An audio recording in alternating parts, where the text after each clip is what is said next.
Nah, ini ya dasar hukum yang harus menjadi pegangan kita semua yang akan melakukan kegiatan ekspor. Cukup banyak ya. Intinya sih undang-undang, ya peraturan pemerintah dan peraturan Menteri Keuangan.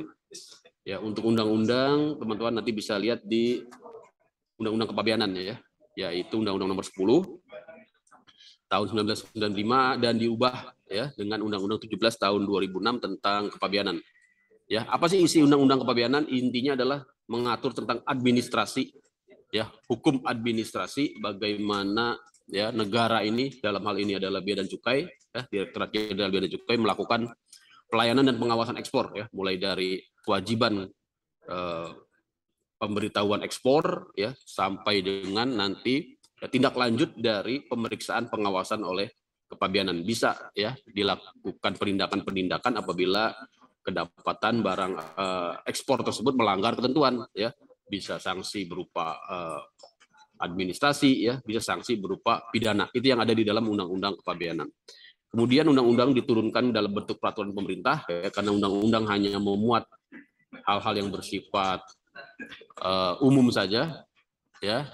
Nanti untuk yang lebih detailnya, ya, tata laksananya, ya, prosedurnya ada di dalam peraturan pemerintah dan peraturan Menteri Keuangan, ya, sobat hebat, ya. Tapi jangan takut, ini bukan peraturan yang sangat berat sekali karena pada intinya, ya, secara kebijakan, ya, atau secara apa secara umum gitu ya, ekspor itu memang diberikan kemudahan semudah-mudahnya karena tujuannya agar ya devisa hasil ekspor meningkat. Karena dengan devisa hasil ekspor meningkat, tentunya ya menambah kesejahteraan negara. Intinya itu ya teman-teman. Tapi tentunya tidak bisa juga ekspor itu dilepaskan begitu saja ya, karena ada ya moral hazard ya, titik-titik rawan, resiko-risiko yang bisa terjadi dari kegiatan ekspor ya. Misalnya apa? Ya, ekspor fiktif ya. Nanti teman-teman sobat hebat ya pelajari kenapa sih orang melakukan ekspor fiktif ya. Jadi ekspor fiktif itu ya sangat menggoda ya, terutama untuk para nanti ya pengusaha-pengusaha yang ingin ya menyalahgunakan perpajakan misalnya, karena ya dari ekspor itu nanti dia berhak atas fasilitas ya pengembalian pajak ya, makanya bisa terjadi ekspor fiktif ya. Ekspor fiktif pun macam-macam modusnya ya, bisa dengan mengganti barang ya, barang yang ada di pemberitahuannya A ya, kemudian yang diekspor B, bahkan tidak ada yang diekspor, cuma kontainer kosong aja, itu juga pernah terjadi ya. Jadi hal-hal seperti itu tentunya Bea dan Cukai harus mengawasi, makanya ada prosedur ya, pengawasan. Jadi bukan untuk mempersulit ya, bukan untuk mempersulit, tapi pada dasarnya sudah sangat mudah. Nanti saya akan sampaikan di mana kemudahannya. Jadi ini yang kalau sobat-sobat sobat hebat ingin dalami, silahkan dibaca pasal-pasalnya ya di dalam undang-undang, di dalam peraturan pemerintah maupun di dalam PMK ya. PMK ada beberapa di sini, peraturan Menteri Keuangan tentang lartas. Jadi yang dilarang dan dibatasi ya. Lartas ya, larang itu artinya larang, tas itu artinya batas. Yang dilarang itu ya tidak boleh diekspor ya, tapi yang dibatasi boleh diekspor tapi dengan ya mengajukan izin atau persyaratan ya. Untuk yang dilarang ini sangat sedikit sekali ya. Itu hanya barang-barang yang biasanya narkotika ya. Kemudian juga barang-barang yang berbahaya ya, termasuk juga tentunya senjata dan lain-lain sebagainya. Tapi yang untuk dibatasi ini biasanya memerlukan perizinan ya, perizinan misalnya yang barang-barang kesehatan ya, barang-barang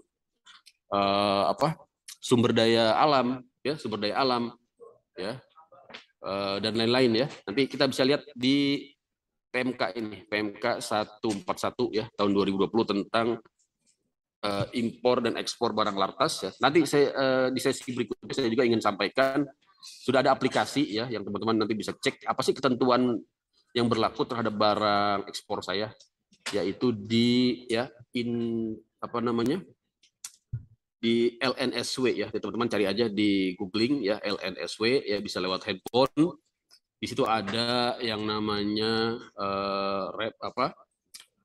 nomor HS ya, kode HS. Jadi kita akan sampai situ. HS itu apa sih? Ya, HS itu adalah ya kode internasional terhadap semua barang. Ini teman-teman nanti bisa pelajari lebih lanjut ya, mungkin di sesi yang lain bagaimana mencari kode HS atas barang-barang ekspor. Dari kode HS itu ya nanti kita bisa lihat apa sih kewajiban-kewajiban yang harus dipenuhi oleh seorang eksportir terhadap barang ekspornya. Saya kira itu teman-teman ya untuk slide ini.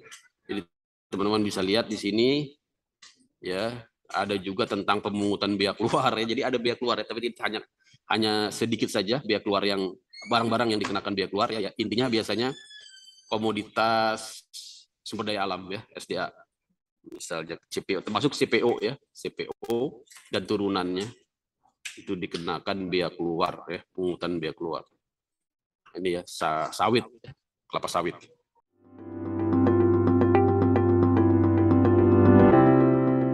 UMKM hebat, Indonesia hebat.